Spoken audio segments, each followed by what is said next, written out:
कहानियां छोटी जरूर होती है, लेकिन सीख बड़ी दे जाती है। एक बार एक शिक्षक एक युवा शिष्य के साथ कहीं टहलने निकले। उन्होंने देखा कि रास्ते में पुराने हो चुके एक जोड़ी जूते उतरे पड़े थे, जो शायद पास के बगीचे में काम कर रहे एक गरीब मजदूर का था, जो अब अपना काम खत्म करके घर वापस जाने की तैयारी कर रहा था। शिष्य को मजाक सूझा और उसने शिक्षक से कहा, गुरुजी, क्यों ना हम ये जूते कहीं छिपाकर झाड़ियों के पीछे छिप जाए। जब वो मजदूर इन्हें वहां नहीं पाकर घबराएगा तो बहुत मजा आएगा। शिक्षक थोड़ा सोच के बोले, किसी गरीब के साथ इस तरह का भद्दा मजाक करना ठीक नहीं है। क्यों ना हम इस जूतों में कुछ सिक्के डाल दें और छिपकर देखें कि इसका मजदूर पर क्या प्रभाव पड़ता है। शिष्य ने ठीक वैसा ही किया और दोनों पास की झाड़ियों में जाके छुप गए। मजदूर जल्द ही अपना काम खत्म कर जहां पर जूता रखा था वहां पर आ गया। उसने जैसे ही एक पैर जूते में डाला, उसे किसी कठोर चीज का अनुभव हुआ। उसने जल्द से जूते पैर से निकाला और देखा कि उसके अंदर कुछ सिक्के पड़े थे। उसे बड़ा आश्चर्य हुआ और वो सिक्के हाथ में लेकर बड़े गौर से उन्हें पलट पलट कर देखने लगा।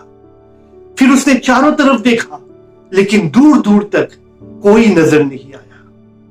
वो आदमी मन ही मन प्रसन्न हुआ और सिक्कों को अपनी जेब में डाल लिया। फिर उसने दूसरा जूता भी उतारा, उसमें भी सिक्के पड़े थे। मजदूर भावुक हो गया, उसकी आंखों में आंसू आ गए। उसने हाथ जोड़ ऊपर देखते हुए कहा, हे भगवान, इस कठोर परिस्थिति में आर्थिक सहायता के लिए उस अनजान सहायक का बहुत बहुत शुक्रिया। उसकी सहायता और दयालुता के कारण आज मेरी बीमार मां को दवा और भूखे भाई बहनों को रोटी मिल सकेगी। मजदूर की बात सुन शिष्य की आंखें भर आई। तब गुरु ने शिष्य से कहा, क्या तुम्हारी मजाक वाली बात की अपेक्षा जूते में सिक्के डालने से तुम्हें कम खुशी मिली?